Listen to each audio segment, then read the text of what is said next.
Bonjour à tous et bienvenue, Jérémy Delsol pour cette analyse matinale de ce vendredi 6 juillet. Il est 8h30 et c'est l'heure de Bonjour CAC 40 et DAX 30. Je vous invite tout d'abord à consulter les avertissements liés au risque et j'en profite pour vous saluer. Bonjour à tous, bonjour Bernadette, Bruno, Cornel et Thierry. Si vous avez des questions, comme d'habitude, n'hésitez pas. On va démarrer avec les nouvelles économiques attendues pour aujourd'hui et notamment donc le calendrier économique Admiral Markets. Ici, on n'aura pas de données au cours de la matinée spécialement à surveiller. On aura à 13h côté zone euro le discours de la BCE, surveillé bien sûr. Ici, deux données importantes sur le Canada avec les taux de chômage et modification donc du nombre d'emplois. On aura notamment donc les taux de participation ici du côté du Canada, la balance commerciale toujours à 14h30 et du côté du Canada, toujours au même horaire, mais cette fois côté US, on aura la balance commerciale, on aura notamment les paiements non agricoles et le taux de chômage, donc vraiment beaucoup d'activités à 14h30 aujourd'hui, que ce soit du côté du Canada ou au côté US, donc sur bien sûr tous les produits qui y sont reliés, toujours ici côté Canada à 16h en fin d'après-midi, du coup l'indice PMI IV SA. Et ce sera tout pour la journée. Donc principalement 14h30 à surveiller bien évidemment sur les indices américains, sur le dollar canadien et on verra ce qu'il en est et ce qui s'est passé notamment au cours de notre séance de trading en direct. Rapide rappel sur les changements qui interviennent avec la régulation de l'ESMA, effet de levier maximum pour les clients particuliers à 30 sur les paires Forex, sur les paires mineurs et exotiques, ce sera un effet de levier de 20 maximum, CFD, indice et or, différence du coup entre les clients professionnels et particuliers, le changement de catégorie n'est pas automatique, donc il faut bien sûr postuler et c'est effectif à partir du lundi 30 juillet 2018. Donc la principale différence c'est la restriction sur le levier et notamment la protection contre les soldes négatifs. On passe au support et résistance de la journée. On démarre avec les indices européens tout d'abord, un CAC 40 CFD avec un premier support sur les 5390. On retrouve juste derrière les 5365 et 5335. Du côté des résistances, ce sera plutôt les 5410, 5425 et 5450. Sur l'indice boursier allemand, le DAX 30 CFD, on retrouve des soutiens à partir des 12 515, des 12 460 et des 12 400 niveaux clés. Des résistances plutôt à partir du niveau clé aussi, les 12 600 ici pour démarrer. On retrouve les 12 670 et les 12 740 par la suite. Du côté des indices américains, du coup à surveiller aux alentours des 14h30, Dow Jones 30 CFD, premier support aux 24 380, suivi des 24 270 et 24 175. Des résistances et obstacles à la hausse à partir des 24 510, 24 625 et 24 750. Sur le Nasdaq 100 CFD, on a des supports à partir des 7 120, on retrouve ensuite les 7 080 et cette zone toujours des 7 025, 7 050, des résistances plutôt à partir des 7 145, 7 180 et notamment les 7230. Sur les matières premières, on démarre avec le Gold CFD pour l'or, premier support sur les 1255, suivi des 1250, ainsi que des 1245. Sur les résistances, ce sera plutôt sur un départ avec les 1260, 1265 et la zone de structure des 1270. Du côté du pétrole, avec le WTI CFD, on a des soutiens à partir des 72,50, on retrouve aussi les 71,80 ainsi que les 71,20. Les résistances démarreront plutôt sur les 73,40, 74,30 et 74,80. Sur le Forex, avec la paire euro-dollar, on a des soutiens toujours sur les 1,1670, 1,1635 et le niveau clé psychologique des 1,16. Les résistances démarreront sur les niveaux de structure des 1,1725, 1,1790 et notamment les 1,1845. Pour les crypto-monnaies, on démarre avec le Bitcoin, BTC USD CFD, premier soutien à partir des 6350 toujours. On retrouve aussi les 6150 et 5975 par la suite. Toujours cette zone de résistance majeure, les 6600, suivi des 6800 et des 7050. La crypto-monnaie du jour, ce sera la ZEC USD CFD.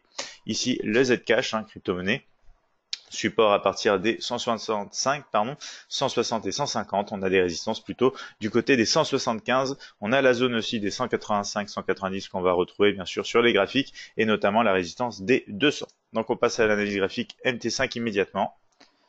On se retrouve sur la plateforme de trading Admiral Markets MetaTrader 5 édition suprême avec le mini terminal ici à droite comme d'habitude et un CAC 40 ici qui est repassé en mode plutôt haussier. On est dans le vert au niveau du mini terminal avec la tendance, le momentum et la force. On a notamment cassé ici ce niveau majeur qui était résistance les 5365 qui se transforme maintenant du coup en tant que support, et on a des moyennes mobiles qui commencent à avoir une pente à la hausse, même si elles sont toujours en configuration baissière. Elles se rapprochent l'une de l'autre potentiellement pour se croiser dans de futures séances, bien sûr. Donc on va passer sur un graphique M30, voir ça en détail. On avait ici un triangle d'indécision. On a fini donc par rebondir sur le niveau intermédiaire ici, aller chercher une cassure du triangle d'indécision, casser les 5335, bien sûr, aller tester ensuite le niveau majeur, les 5365. Donc je vais pouvoir maintenant enlever tout simplement ce triangle d'indécision. On va aller voir ce qui se passe. On est repassé un petit peu sous les 5390, donc je vais remettre ce niveau ici pour le moment en résistance, comme ceci. On va voir ça en détail, bien sûr. On va actualiser aussi les scénarios qui vont tourner forcément autour de cette zone. Vous allez voir qu'on a une zone intéressante. Donc, tendance haussière aussi sur le M30. Ici, vous le voyez bien, on essaye d'aller chercher des points plus hauts et même casser ce niveau. Alors, le dernier point haut ici, il est là pour l'instant. Donc, on a cassé au final une oblique comme celle-ci. On essaye de progresser à la hausse. Sur un graphique 5 minutes, voilà. Je vais dézoomer un petit peu, on va voir ça de manière un peu plus claire. Donc voilà, on a une zone ici tout simplement avec les 5390, 5395 dans laquelle on peut travailler. Ici, soit on va rejeter cette zone maintenant qu'on est repassé un petit peu en dessous, on va combler peut-être le gap qui a été fait en direction donc des 5380, notamment avec cette zone intermédiaire de support. Donc on va pouvoir laisser à court terme ce type de scénario tout simplement, soit en rebond à la baisse ici en direction des 5380, soit on repasse au-dessus et on va chercher les 5410. Je vais mettre les derniers points haut et bas et on voit bien que pour l'instant on travaille la partie médiane. On hésite à revenir combler le gap ici ou à rebondir et à aller tout simplement dans le sens de la tendance de fond qu'on a vu en graphique H4, chercher les 410 ici, 5410, donc sur le CAC 40 pour ce matin. Sur le DAX 30, on s'aperçoit aussi qu'on est dans un mouvement de retracement. On teste la moyenne mobile exponentielle 20 périodes ici journalière. On est dans une tendance toujours baissière, momentum négatif et force positive ici. Donc ici, la tendance est toujours plutôt à la baisse. C'est juste qu'on est dans un mouvement de retracement. On est quand même repassé aussi au-dessus des 12 400. Donc on va aller voir ça sur un graphique horaire. Sur du graphique horaire ici, on est en tendance haussière, momentum positif et force négative. Scénarios d'hier ont été donc chercher à la fois les 12 400 et ensuite rechercher les 12 515. Ici, on est en train de tester ce niveau. Donc, si ce niveau, bien sûr, tient son rôle, niveau de support ici des 12 515, on pourra avoir un rebond et une poursuite en direction de la résistance des 12 600. Sinon, on ira retracer légèrement ici. Alors, on va regarder ce qu'on a sur du M15. On a ici du graphique M15 avec les derniers points haut et bas. Alors, hop. Donc, les derniers hauts et bas qui ont du mal pour l'instant à s'afficher. On a le test ici qu'on a eu au cours de la séance d'hier, séance de trading en direct de l'après-midi. On a été tester les 12 400 et ensuite ça a pas mal rebondi. Au final, on a cassé une oblique comme celle-ci. Je vais d'ailleurs la dessiner, voilà. On a cassé une oblique comme celle-ci, on a fini par sortir de cette oblique, tester les 12 515, on a été un petit peu plus haut, et maintenant on revient tester ce niveau. Donc tout simplement, scénario 2, retracement en direction des 12 460 ici, puis je dis retracement bien sûr, puisqu'on est en tendance haussière. Je vous invite quand même à faire attention bien sûr ici à cette oblique qui pourrait retenir un petit peu et consolider le prix en attendant de casser à la baisse. Bien sûr, on retrouvera ça cet après-midi ensemble au cours de notre séance de trading en direct. Donc voici pour les scénarios de ce matin déjà. Cassure si jamais on casse l'oblique et qu'on repasse sous les 515 et sinon potentiel rebond ici en direction des 12 600. On passe maintenant sur les marchés américains, le Dow Jones 30 notamment ici qui teste les 24 380 dans un contexte plutôt baissier, moyenne mobile en configuration baissière et pente baissière. Sur un graphique horaire, on s'aperçoit donc qu'on a cassé les 24 380, donc scénario de poursuite à la hausse du moment qu'on reste au-dessus de ce niveau. Sinon, c'est un petit peu comme la dernière fois. De toute façon, scénario baissier, il faudra juste faire attention ici à cette oblique. Alors, je vais voir si on peut pas actualiser un petit peu l'oblique. Voilà, elle a bien été respectée jusqu'à présent, même avec ce petit test ici, Donc, je pourrais même laisser l'oblique ainsi et voir ce qui peut en découler avant la séance de cet après-midi. On va rester comme ceci sur donc l'indice américain Dow Jones 30. On a cassé les derniers points hauts pour aller ensuite corriger et peut-être rebondir sur les 24 380. Donc faire attention bien sûr en cas de réintégration. On a aussi cette zone ici des 24 270. Sur le Nasdaq 100, on a bien réagi plutôt sur les 7000. On retrouve des négociations un petit peu au-dessus de la moyenne mobile exponentielle 20 périodes ici, en tendance haussière, même si on a du momentum et d'une force négative en journalier. Sur un graphique horaire, on a cassé plusieurs niveaux. Ici, ça se voit sur les 7080, 7100. 7120. On revient tester un petit peu les 7120. Donc ici, on va actualiser les scénarios, bien évidemment. Scénario correctif baissier en direction d'une zone de structure inférieure avec notamment les 7080. Si on repasse et qu'on négocie sous les 7120, du moment qu'on est au-dessus et qu'on montre donc une poursuite et une confirmation à la hausse, on ira plutôt sur les 7145 ici, voilà. Et après, on a potentiellement donc la partie haute du canal haussier ici avec les 7180. Vous retrouvez voilà ce canal haussier ici avec de multiples tests sur la borne basse, de multiples tests sur la borne haute. On pourrait continuer en direction donc à la fois de cette résistance et de cette borne haute si on poursuit le mouvement aussi dans le cadre de la tendance de fond. Sur le gold, hein, pour l'or, ici, on est en train de tester le support maintenant majeur de ce graphique journalier, les 1255, pardon. La tendance reste quand même à la baisse, hein, bien sûr. On a un momentum négatif, une force positive, des moyennes mobiles en configuration baissière, pente baissière. Sur un graphique horaire, on se retrouve dans un triangle d'indécision, donc il faut faire attention, ça consolide sur le gold ici, et ça tourne aux alentours des 1255. Donc, en cas de cassure ici, alors je vais rajouter le dernier point au EVA, hein, bien sûr, ici, alors on aurait plus de confirmation hein, si on cassait sous les derniers points bas et notamment à la baisse ici dans le cadre de la tendance de fond sur ce triangle d'indécision. Pour des scénarios haussiers, il faudrait quand même attendre la confirmation de la cassure de la partie haute, hein, bien sûr ici, mais on aurait cette résistance, donc on peut être un petit peu plus safe en disant qu'on attendrait un scénario plutôt en cassure des 1260 ici, direction les 1265 sur le gold, hein, en attendant bien sûr de sortir de cette zone de consolidation qui peut être assez dangereuse hein, si on cherche des setups en tendance alors qu'on est dans un marché qui consolide.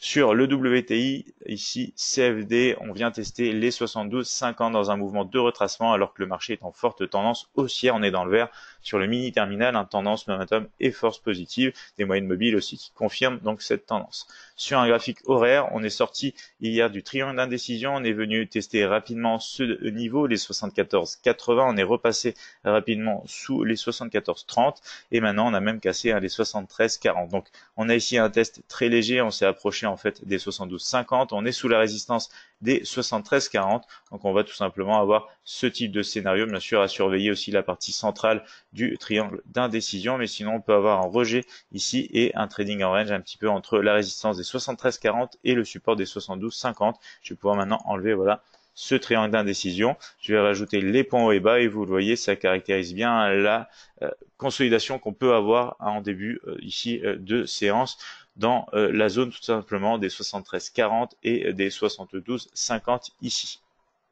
On passe maintenant sur le marché Forex avec la paire euro-dollar.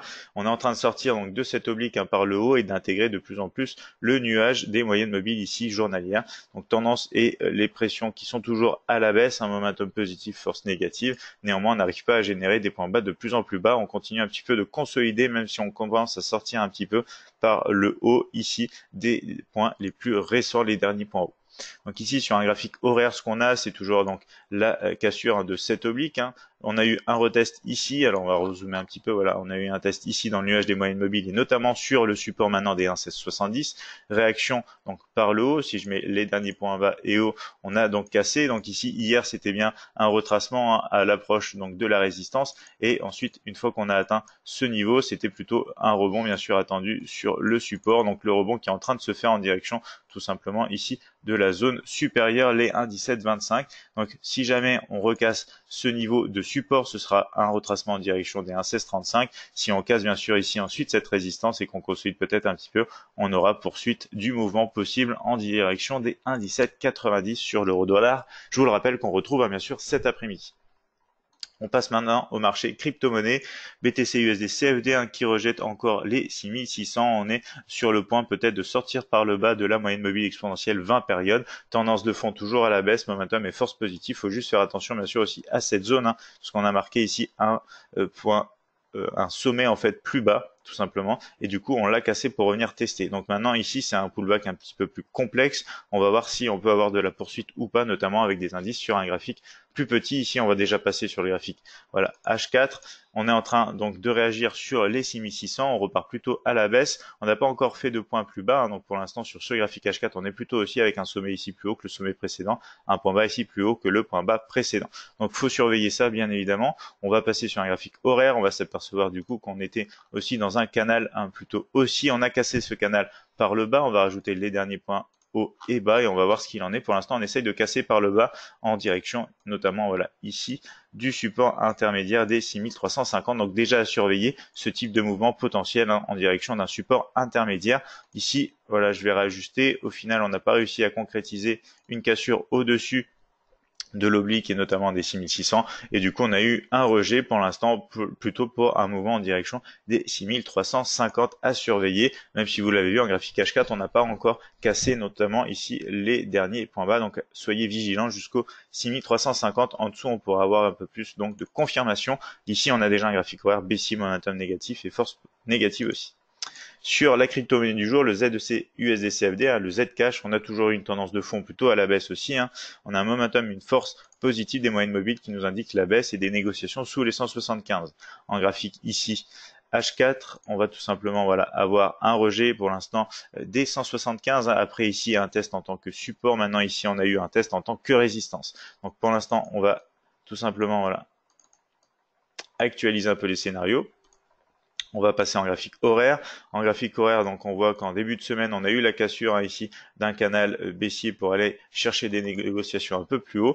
Et ici, voilà, je vais juste enlever du coup ce canal. On a un nouveau canal baissier avec des tests multiples sur la partie haute et sur la partie basse. On est en train d'ailleurs d'aller chercher possiblement les 165 et la partie basse. Donc ici, on a un scénario en développement sous la résistance des 175 pour aller chercher potentiellement tout simplement le support intermédiaire suivant. Si jamais on casse donc la résistance et notamment la borne haute de cette oblique, on pourra aller chercher la zone des 185-190 qui a fait le rejet déjà précédemment sur le ZEC USD CFD.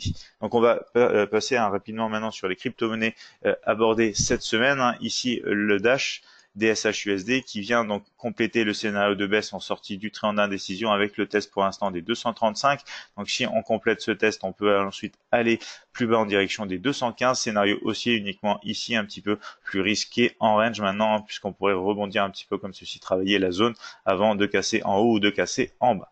On va maintenant passer sur le Litecoin. Le Litecoin, voilà, qui confirme aussi la cassure du triangle d'indécision à la baisse avec un scénario qui va pouvoir se compléter normalement avec la cassure actuelle des derniers points bas en direction du support des 80. Scénario haussier ici, plutôt uniquement quand même toujours au-dessus des 86 uniquement. Donc pour l'instant, on réalise plutôt le scénario baissier. L'Ethereum aussi qui rejette les 470 ici, sorti du triangle d'indécision ici qui aurait pu être donc réajusté bien évidemment comme ceci, voilà.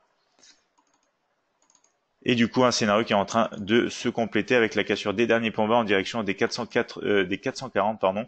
Toujours scénario haussier uniquement en cas de cassure ici, donc de la poursuite de l'oblique, bien sûr, et notamment, principalement, de la résistance des 470. Ici, on est en tendance baissière, donc on favorise, bien sûr, la tendance à la baisse et la poursuite sur les 440. Enfin, le Bitcoin Cash aussi, qui a cassé son triangle d'indécision à la baisse, qui réalise le test et qui a complété le scénario baissier en direction des 715. Donc, si on casse les derniers points bas, les 715, on peut aussi poursuivre en direction des 660 du côté de la hausse. On peut avoir un rebond ici, mais bien sûr un petit peu plus dangereux puisqu'on est dans une tendance baissière, donc on favorise toujours la tendance à la baisse. Donc voici pour cette analyse matinale. Je vois qu'on n'a pas de questions dans le chat. Pour ceux d'entre eux qui nous regardent depuis la chaîne YouTube, je vous invite bien sûr à nous rejoindre et à vous abonner ici.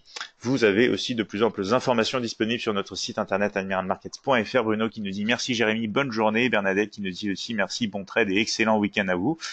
Merci à vous, Bruno et Bernadette. Cornel aussi qui nous dit merci Jérémy, bonne journée. Donc je vous souhaite à tous bien sûr de passer une bonne journée. Pour ceux d'entre vous qui ne seront pas là cet après-midi, aussi un bon week-end. Et sinon je vous dis à cet après-midi, bonne séance de trading ce matin. On se retrouve cet après-midi.